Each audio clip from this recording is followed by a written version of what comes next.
muy alto, soy muy agito con el pero salvo eso, la verdad es que hemos disfrutado estos días en Quito y principalmente hemos aprendido mucho con ustedes. Lo primero que uno tendría que decir es que soy casi un bicho raro en esta ocasión, porque mi génesis es el movimiento social. Entonces, posiblemente desde ahí entiendan algunas de las cosas que vamos a plantear.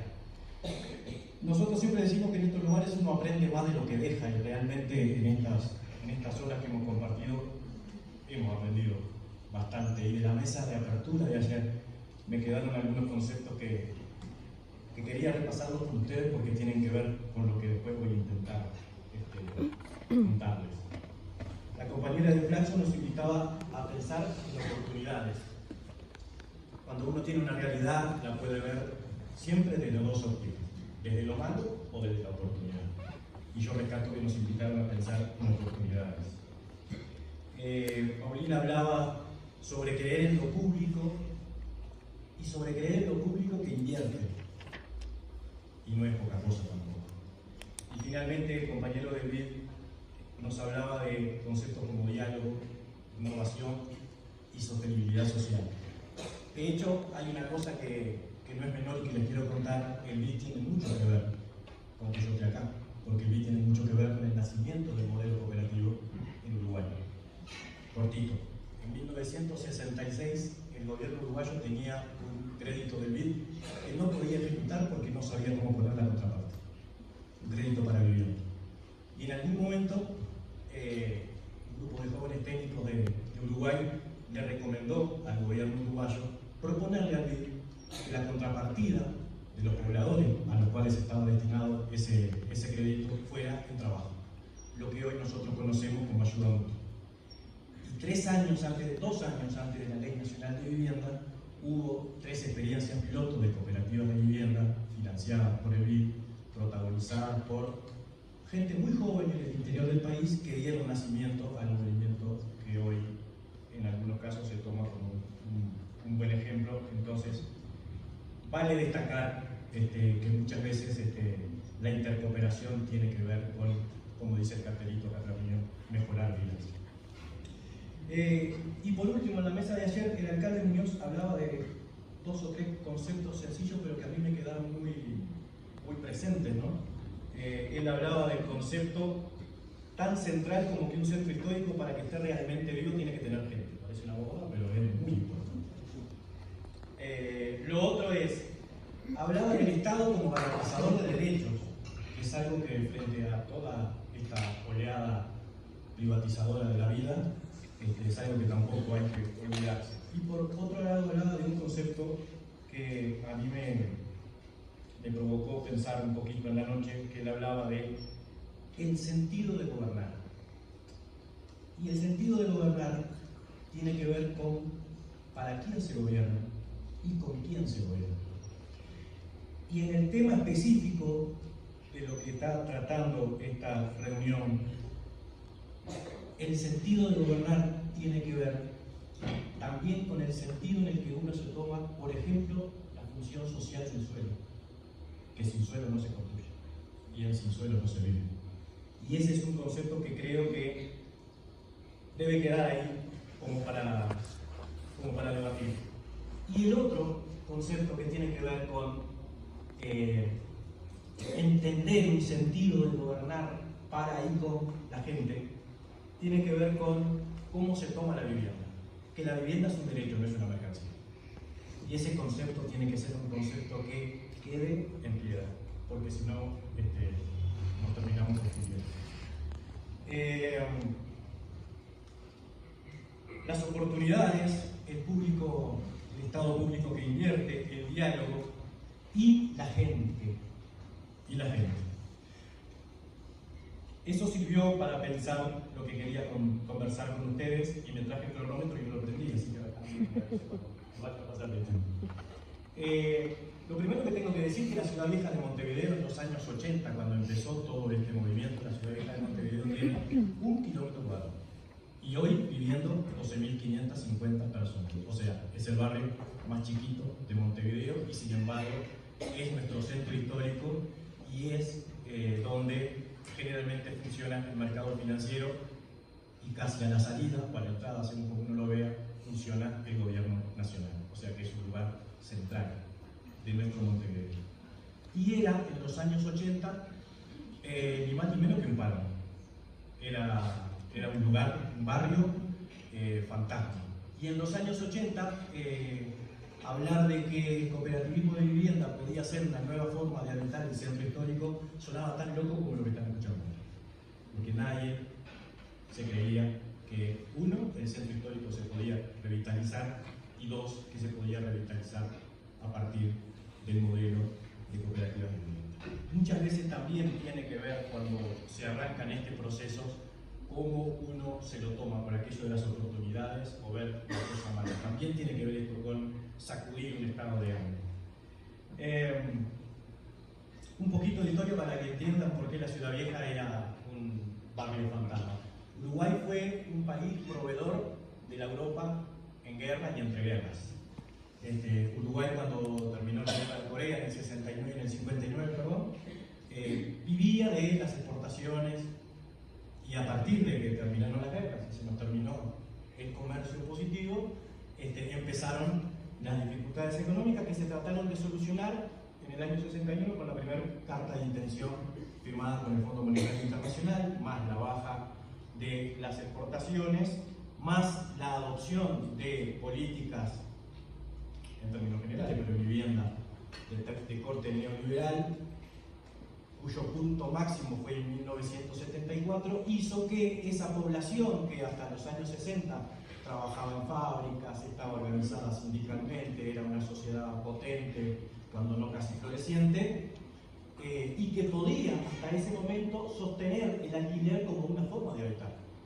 Económicamente era sustentable. Bueno, a partir de esa fecha no solamente dejó de ser sustentable, sino cuando en el año 74 se desregula el mercado de los alquileres, pasó a ser un drama. Y así llegamos a 1980 y pico, 1985, 1989, donde la situación ya era caótica, había olas de desalojos de las pocas familias que quedaban viviendo en el barrio, en pensiones, en conventillos, obviamente hacinados, con una Ciudad Vieja que por efecto del abandono que existía, abandono de casas antiguas, de casas con valor patrimonial, de casas que habían quedado en desuso, obviamente también sufrió el flagelo de la delincuencia, porque realmente había zonas de la Ciudad Vieja que estaban vacías y que eran, obviamente, si no tierra de nadie, por lo menos una zona complicada. Frente a esto, los vecinos que iban quedando tenían dos opciones: o revitalizaban el barrio o se terminaban yendo. El tema es que los pobres a veces no tenemos ni siquiera la posibilidad de irnos. Entonces la única idea que cuajó en ese momento fue asociarse, encontrarse con una organización social ya preexistente, que en ese caso era la Federación de Cooperativas, y generar una propuesta. Ayer en alguna mesa de trabajo decíamos que está dispuesto a ser el poblador para quedarse en su barrio. Bueno, estos pobladores estuvieron dispuestos a quedarse en su barrio a partir de una propuesta. La propuesta era vivienda accesible, vivienda sostenible, vivienda cooperativa. Y cuando digo vivienda cooperativa, estamos hablando de que el cooperativismo en Uruguay hasta ese momento era un fenómeno periférico. Había Montevideo, hace 2 años hicimos un trabajo para Urban Front sobre la resiliencia de las ciudades en la pandemia, y parte de los estudios lo que nos decían es que Montevideo se puede definir sociogeográficamente en una ciudad de 3 franjas. El sur, contra lo que es la bahía, se puede dividir claramente en la zona popular, que está cerca de la bahía de Montevideo, de lo que es el centro histórico, y al sureste viven las clases acomodadas. La faja central de Montevideo, que va de este a oeste y casi hasta la zona rural de Montevideo, es lo que nosotros dimos llamar el colchón obrero.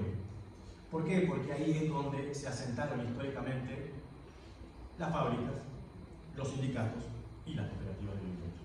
Entonces, en eso de que la gente persigue vivir donde trabaja, las cooperativas fueron adaptándose a las distintas fábricas, a las distintas actividades productivas y fueron surgiendo en ese colchón obrero de las afueras de Montevideo. Pero en ese momento, estos compañeros de Ciudad Vieja nos hicieron pensar en reclamar el derecho a vivir en el centro de la ciudad y a vivir en una ciudad con servicios, porque también hay que decir, porque todo tiene una cara buena y tiene una cara no tan buena, que el cooperativismo, cuando era un fenómeno periférico, le costaba plata a la ciudad.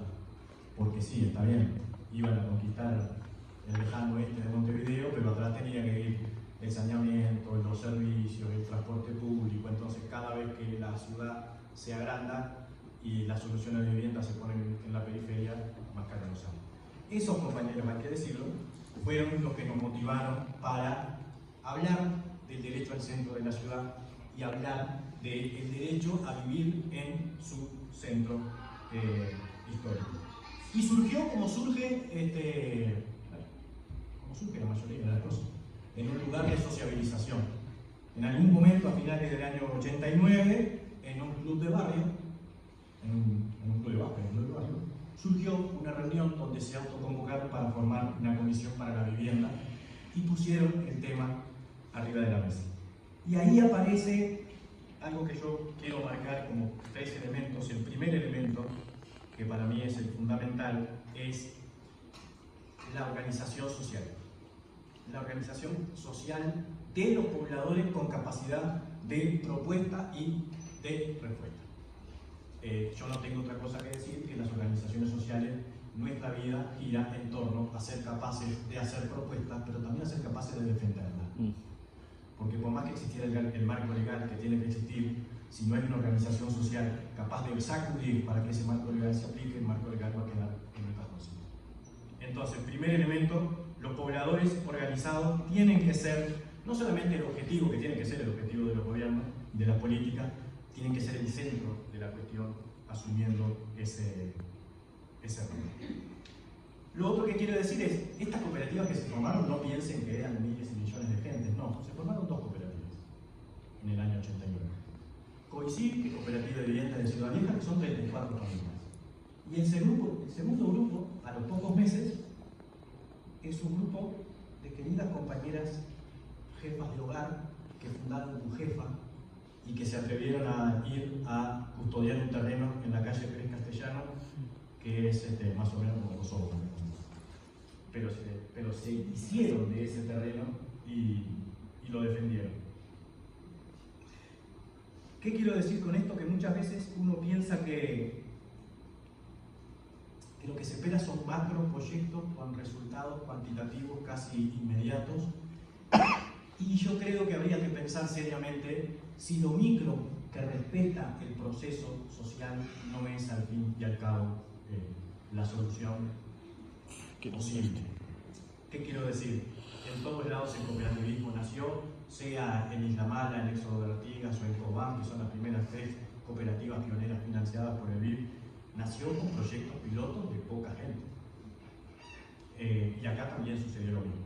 Pero poca gente que respetó ese proceso, con apoyo gubernamental que respetó ese proceso y que hizo posible el surgimiento de las cooperativas. El segundo elemento que quiero poner arriba de la mesa es: esto no hubiera sido posible si no hubiera existido una cartera de tierras en Montevideo.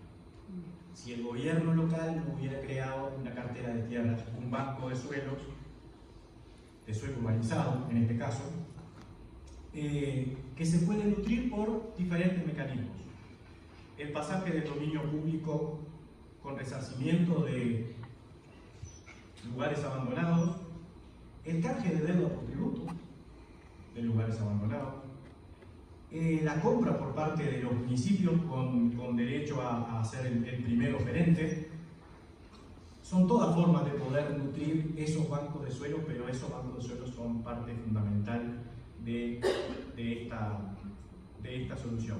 ¿Qué pasa con las tierras que están en ese banco de suelo? Son cedidas o vendidas a las cooperativas con un precio altamente subsidiado con un largo plazo de devolución, de pago y sin intereses. Después, años después, hace pocos años, también se pensó y se acordó con el gobierno municipal, y ahí hay una forma de trabajar muy potente del acuerdo, la colaboración entre la organización social y el gobierno local. Se acordó, decía, cuando ya quedaban pocas tierras en la Ciudad Vieja principalmente y en la ciudad consolidada ya de Montevideo, que conseguir.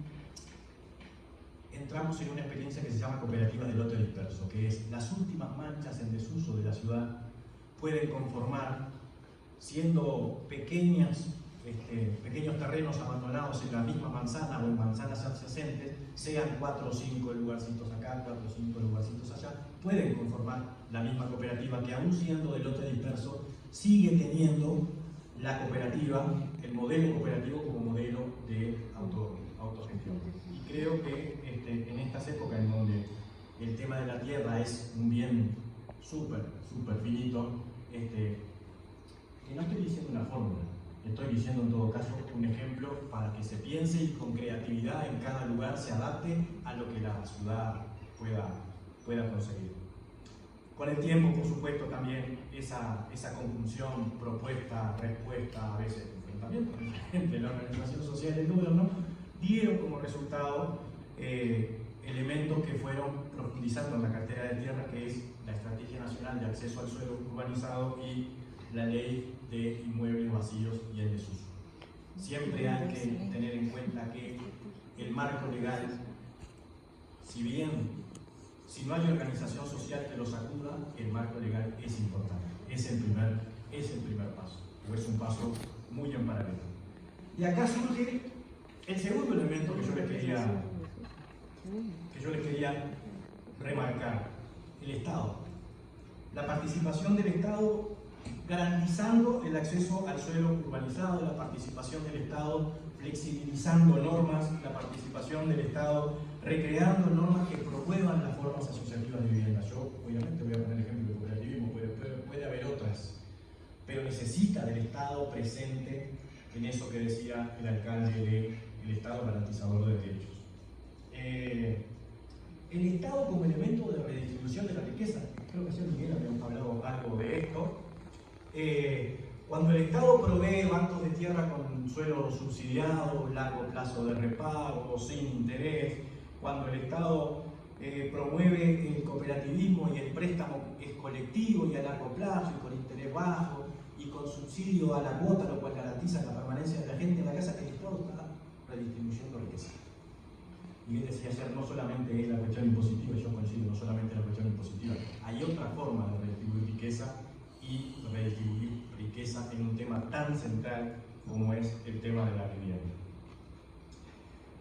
Ahora bien, pusimos hasta acá dos elementos que sí son centrales, ¿no? Que es la organización social y el apoyo del Estado. Quedaría desconectado de lo que tendría que haber empezado a hablar hace rato, de la seguridad, si esa organización social no fuera consciente que todo ese aporte que le hace el Estado lo tiene que devolver. Entonces, para los pobladores, esto es las cooperativas. Tenemos que, para lograr esa nueva residencialidad, para lograr esa rehabilitabilidad del barrio, tenemos que ser el elemento catalizador de la cultura del barrio. Tenemos que ser lo que une al barrio.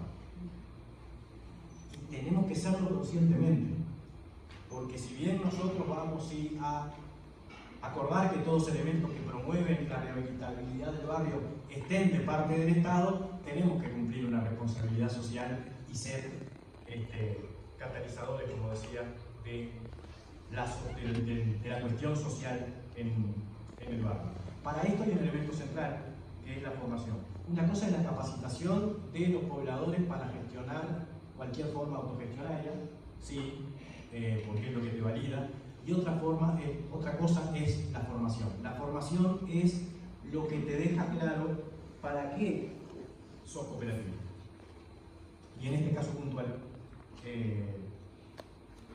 sos cooperativista más allá de la vivienda, porque tenés que ser un actor social activo de cambio de tu barrio, de cambio de tu zona, de cambio de tu ciudad. Y esa es la forma en que los pobladores tienen que estar dispuestos a devolver esa inversión social que, en todos los elementos que decía anteriormente, el Estado debe tener la responsabilidad de ayudarlos y de convocarlos. Y ahora sí voy a intentar dar algunas ideas de por qué las cooperativas de vivienda trabajan por la seguridad en la zona. Me quedan 2 minutos que va a ser difícil.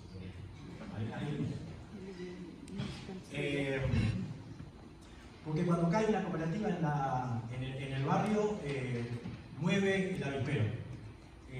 Abre una farmacia, abre otro almacén, abre otro puesto de frutas y verduras, se mueve el barrio, se dinamiza, hay gente en el barrio.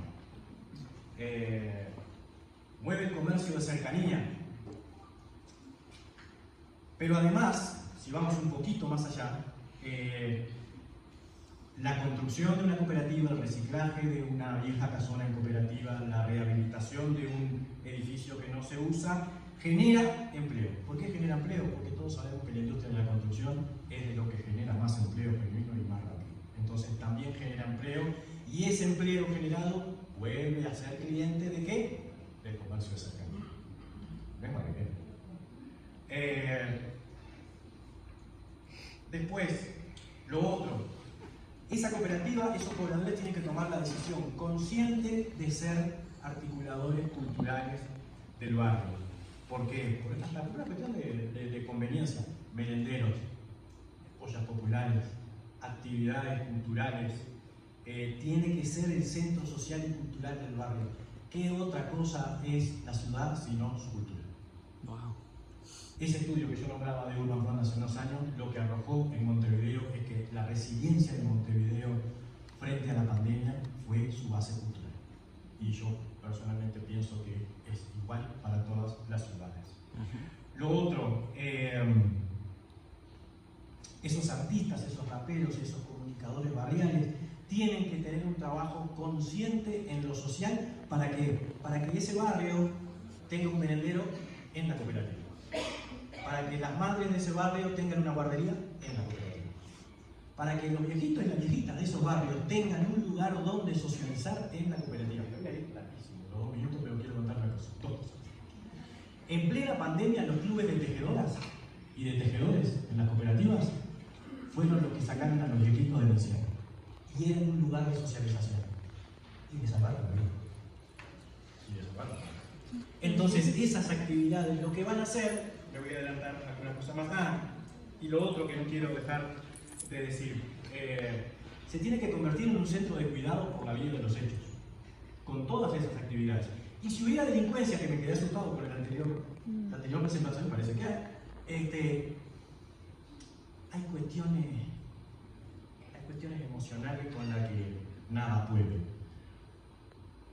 No hay persona que vaya por el mal camino, pero que vaya a atacar el lugar donde el hermanito más chico toma la merienda, o la abuela teje con las amigas, o la madre puede dejar a los hermanos más chicos para ir a trabajar. Y ahí empezamos a colaborar con la seguridad cuando somos activistas desde lo social. Lo otro es todo este conjunto de cosas, todo este comportamiento social hace que cambie la percepción del poblador, incluso en términos de ciudadanía, porque te acostumbras a que tu forma de ser es otra, es participativa, es de debate, no es de confrontación. Y se ve mucho en los niños. Hay una, como tiene que ver con mi hijo más chico, lo quiero contar. Hace muchísimos años, en la cooperativa donde yo vivo, en Montevideo, los compañeros que trabajaban en la Comisión de Trabajo Social en determinado día estaban altamente preocupados porque tenían a todos los niños de la cooperativa jugando en un lugar, en una placita de la cooperativa, y y habían hecho su casita de juegos con nylon, cartón, lona, con lo que habían encontrado. El tema era que no querían desarmarlo. Estaba cayendo la tardecita y la muchachada estaba jugando tranquilamente abajo de todo eso. Y bueno, como cuando uno es directivo de la cooperativa parece que mágicamente tiene que solucionar los problemas, fueron a golpearlos. ¿Saben cuál fue la respuesta de los niños por qué estaban haciendo eso? Porque me tocó que me lo dijera el niño más chico. Mira, papá, las señoras de trabajo social nos dijeron que nos iban a hacer una casita de madera y la casita de madera no está. Y hasta que la casita de madera no esté, nosotros no nos vamos. Ustedes van a la casita y hay una casita de madera. Eso es lo que provoca el ejemplo de los padres cuando tomamos en nuestras manos nuestra vida. Entonces, el hecho de que los pobladores nos convirtamos conscientemente en actores de cambio y de cuidado de nuestro barrio, esa, por lo menos en nuestro caso, ha sido la manera que hemos encontrado de transformar aquella ciudad vieja fantasma en una ciudad vieja hoy que, bueno, busquen fotos en Google, van a ver lo que es, totalmente revitalizada, con más de 30 cooperativas de vivienda, ocupando una inmensa cantidad de casas y casonas que antes eran abandonadas y ahora buscando hasta con lupa el pequeño terreno que va quedando con un barrio revitalizado, no solamente desde lo patrimonial, sino desde lo económico, desde lo comercial y principalmente desde lo social. No es desplazar, es integrar, no es ordenar, es convencer, es enamorar en todo caso. Y termino porque lo van a sacar con solo una reflexión, porque tiene que ver con eso del estado de ánimo. Vale comprarse las penas, vale la pena comprarse el lío de construir. Vale la pena comprarse el lío de querer construir comunidad, de hacer algo por el futuro colectivo. Vale la pena creer que la solidaridad puede ser nuestra forma de vida. Vale la pena comprometerse con la vida, porque no solamente hace mejores lugares, sino que hace mejores personas. Termino con una frase que leí hace unos días de León Felipe que dice: voy con las riendas tensas y sofrenando el vuelo, porque no es lo importante llegar solo y pronto, sino llegar con todos y a tiempo. ¡Qué sabor!